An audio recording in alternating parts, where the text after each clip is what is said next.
18:05. Yo quería seguir comiendo las medialunas deliciosas que nos mandó Oscar el panadero, la panadería de Patricios y Rocha, pero tenemos que pasar a lo que va a ser la entrevista telefónica acá en un ratito nomás, porque te cuento que el profesorado Alfredo Palacios, acá en La Boca, esto está ubicado en Suárez y Guzmán, inicia un seminario de rock y política. El miércoles 31 de marzo se inicia este seminario sobre rock y política en Argentina en el profesorado Alfredo Palacios. Es una mirada sobre el género y cómo se moldeó con los cambios políticos y sociales y cómo los jóvenes fueron los protagonistas. Hay una inscripción que la podés hacer al 4301-2586 o al 4301-4004. Por esto ya estamos en comunicación con Mariano Nieva, docente que dictará el seminario, y le damos la bienvenida. ¿Qué tal, Mariano? Te saludamos Leandro y Eva. Leandro y Eva, buenas tardes y bueno, muchas gracias por interesarse por el seminario. Bueno, aquí estoy. Buenas tardes y bienvenido a la FM Riachuelo. Bienvenido, Mariano. Bueno, principalmente estaría bueno que empieces contando cómo es que surge esta idea de armar un seminario que junte el rock y la política.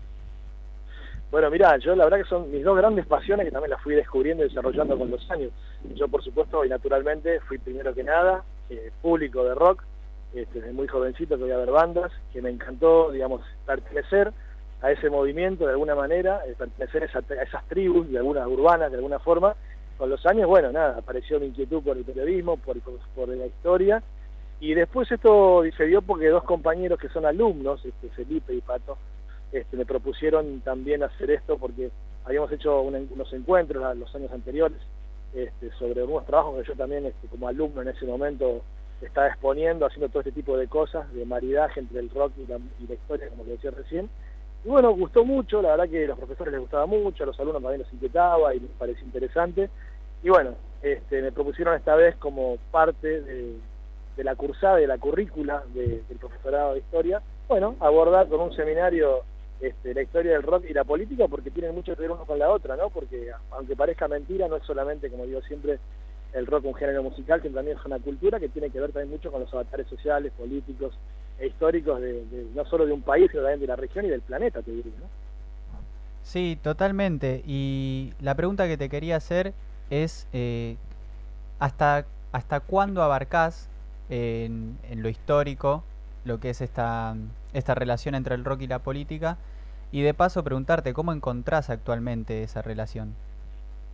Mirá, la idea es arrancar, por supuesto, desde los 60, cuando uno considera que el rock nacional da la patada inicial como movimiento, porque hay una gran discusión muy interesante que también a su vez es muy rica, y que es que, por supuesto, para muchos, y donde yo me incluyo, el rock argentino como un movimiento con identidad propia, con personalidad, con una impronta, nace a mediados de los 60, ¿no? Cuando Pajarito Saguri y Morris graban ese simple Rebelde, que en sus letras todo un manifiesto de la contracultura.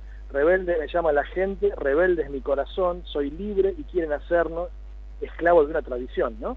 Entonces me parece que ahí es donde los jóvenes también empiezan un poquito a manifestarse, a tratar de romper con las ataduras que traían de sus mayores, ¿no? Entonces, empieza por ahí la cosa para mí. Por supuesto que hay anteriores exponentes como Eddie Pequenino y un montón de músicos, Johnny Tedesco, que hacían rock and roll también en los 50, pero bueno, uno toma como un movimiento todo esto. Y vos me decías, entonces arrancamos por ahí, digamos, mediados de los 60 con la dictadura de Longanía, y vamos a tratar de llegar hasta estos días, ¿no? Hasta ver qué pasa en este 2020, 2021, con las bandas que también siguen todavía batallando Lander, porque estamos en un momento muy particular que trajo la pandemia y que a mí me hace recordar mucho a la crisis que se dio en cuanto a la música de lo que fue post-Cromañón, ¿no? ¿Por qué digo esto? Porque, digamos, las bandas se quedaron sin lugares para tocar, complicado por la capacidad, por todo lo que está sucediendo. Bueno, hay una pandemia en el medio que también de alguna forma está haciendo su daño también en la cultura, más allá de la salud de la gente. Así que bueno, la idea también es abarcar hasta el presente, ¿no? Sabiendo muy bien que es un recorte, son 14 encuentros, es mucho el material, pero bueno, vamos a tratar de hacer lo posible para por lo menos tener un pantallazo desde los 60 hasta la actualidad.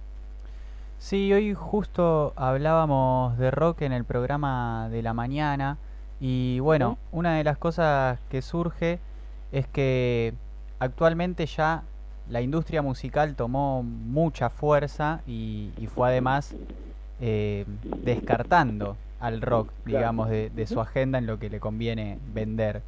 Y, y bueno, eso capaz estaría bueno pensar cómo se vive ahora entonces, porque el rock siempre tuvo esta relación con lo político, pero ahora además al dejar de ser masivo, creo que su relación con la política seguramente cambia también. Sí, hay como una relación bien distinta, como vos decís. Yo te puedo decir también, quizá que en los 90, con la explosión de esas Ujú. bandas que empiezan a llenar estadios, como Los Redondos, La Renga, Los Piojos, quizá un poco ahí, en ese momento, la juventud reemplazaba a los partidos políticos tradicionales también, con unas bandas de rock donde pertenecer, donde militar, también te diría, ¿no? Yo me acuerdo de ir a ver Los Redondos en el 90, en el 93, en la cancha de Huracán, y ver en una de las tribunas las banderas del Partido Obrero, ¿no? Por ejemplo. Ujú. Con los años también creo que el kirchnerismo también puso de alguna forma en jaque a un montón de músicos y a un montón de público también, porque de alguna forma tomó la agenda de muchos músicos que venían pidiendo hace muchos años, como por ejemplo el tema de los derechos humanos, ¿no?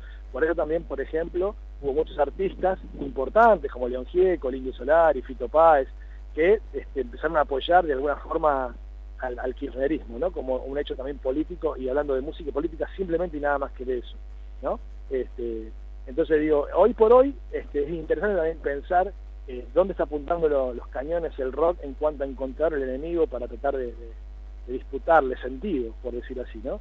Hoy es el tiempo también de las bandas independientes, lo que es el fenómeno indie, que se dio a partir, sobre todo, como les contaba hace un rato, de Cromañón, donde las bandas también de alguna forma le dan pelea al mainstream, porque ¿viste? Vieron ahora con el tema de las tecnologías, uno puede grabar un disco Ujú. desde la comodidad de su casa, ¿no? Ujú.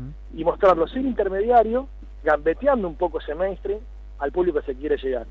Y ese fenómeno de alguna forma lo está representando hoy, también para discutirlo y mucho y debatirlo, el trap, por ejemplo, ¿no?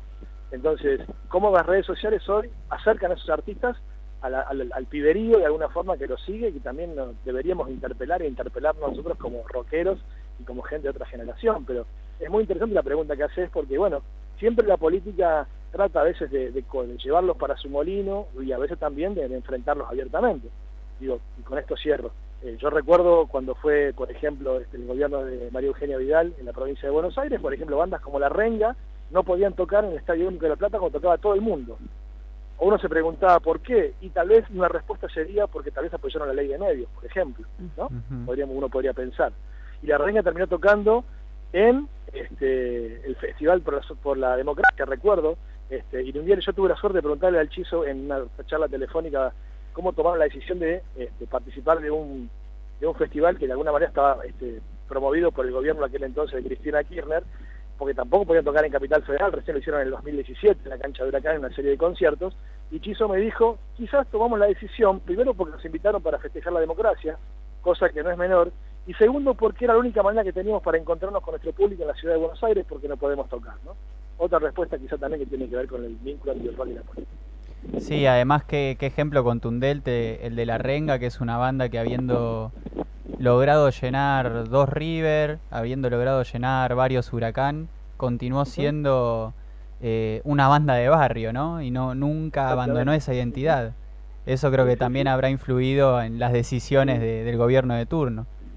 Exactamente, sí, sí, claro, claro, Diego. Ellos apoyaron claramente la ley de medios, por ejemplo, en su momento. Uno lo puede encontrar sobre todo al Tete, ¿no? al bajista, en los 24 de marzo, en las marchas por los derechos humanos. Ujú.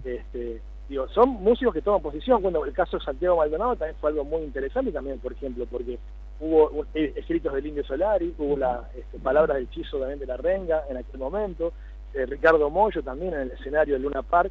Recuerdo que parafraseando a los dinosaurios de Charly García dijo, ¿no? Otra vez desaparecidos, no, otra Ujú. vez no. Entonces digo, me parece que el rock está de alguna forma todavía tomando posición, dándole pelea al sentido, ¿no? De alguna manera.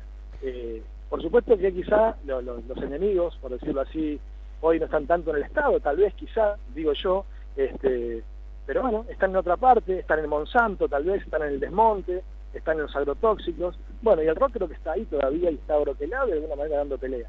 Y otra cosa que quería decir también, porque a veces por ahí se confunde cuando las bandas grandes, como Las Pelotas, como el propio Solari y demás, a veces pareciera que no hablan desde la abundancia, pero también un hecho muy revolucionario también que fueron de alguna manera romper con el mainstream, fueron crear esas bandas sus propios sellos discográficos. Esto quiere decir que de alguna manera todo su material, toda su cosecha, digamos, su material, sus trabajos son propiamente de ellos, todos, ¿no? Porque las grandes bandas también terminaron formando sus propios sellos. Patricio Rey Discos, el Farolito Records Los Piojos, la Calandria Divididos, Los Ángeles, esos estudios también que tienen en Nono, Córdoba, y Philly Records Las Pelotas, digo, también las grandes bandas también que fueron a buscar su propio sello para también poder pelearle al mainstream y al mercado, porque se llevaban justamente mucho las regalías, por ejemplo, y parte de su arte, ¿no? Totalmente, Mariano. Para ir cerrando un poco, te quería preguntar, ¿qué significa esto de que el rock no sea únicamente un género, sino que más bien sea una cultura? Justamente, ¿no? Lo que hablamos al comienzo, un poquito que les contaba, o estaba pensando yo quizás antes de salir al aire, yo no recuerdo bien, esta idea de que los jóvenes de alguna manera empiezan a ser protagonistas, ¿no? de la historia.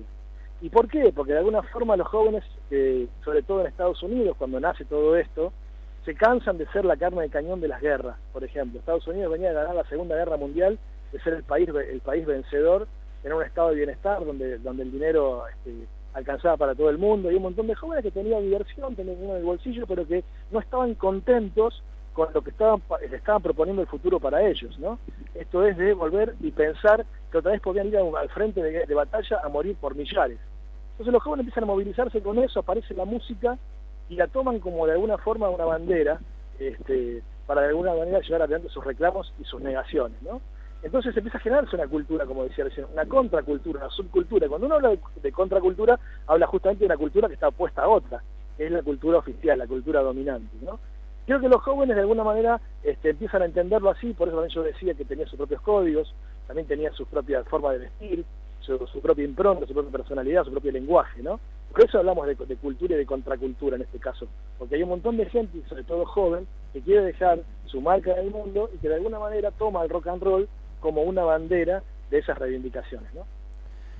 Mariano, muy interesante la verdad esta charla, dan ganas de tomar el seminario, así que cumplida la función de esta entrevista, muy bueno la verdad que es interesante seguir pensando todavía el rock que todavía se hace, y el rock que ya se hizo todavía tiene vigencia, y tienen vigencia también los hechos políticos que lo acompañaron o lo inspiraron. Entonces es algo que no se tiene que perder, y está buenísimo que una institución educativa de este espacio. Tenemos más de 50 años de rock, con esto termino, es nuestro, somos la tercera cabecera mundial sin ninguna duda, por artistas, por obra, por público que entiende, así que bueno, defendámoslo y disfrutémoslo porque es hermoso y es nuestro. Así es, Mariano, te mandamos un abrazo. Abrazo grande para ustedes y gracias por interesarse por el seminario. Bueno, ahí pasaba Mariano Nieva, docente del profesorado Alfredo Palacios. Y Evita, ¿nos querés recordar cómo pueden hacer los oyentes para inscribirse en este seminario? Bueno, va a iniciar el 31 de marzo, como bien contaba en el seminario sobre rock y política, realmente una entrevista maravillosa porque hay mucha tela que cortar, porque se puede llegar a pensar el rock con la política porque van de la mano, porque habla también de los sucesos históricos que nos fueron pasando y cómo el rock también va marcando su impronta en esos momentos, bien lo contaba ahí Mariano, así que si te quedaste con ganas de más, acércate hasta Suárez y Guzmán para hacer este seminario, que va a ser una mirada sobre el género y cómo se moldeó con los cambios políticos y sociales y cómo los jóvenes fueron los protagonistas. Podés inscribirte, toma nota, como te dijeron hace un rato, institutoapalacios@gmail.com o al 4301-2586 o 4301-4004.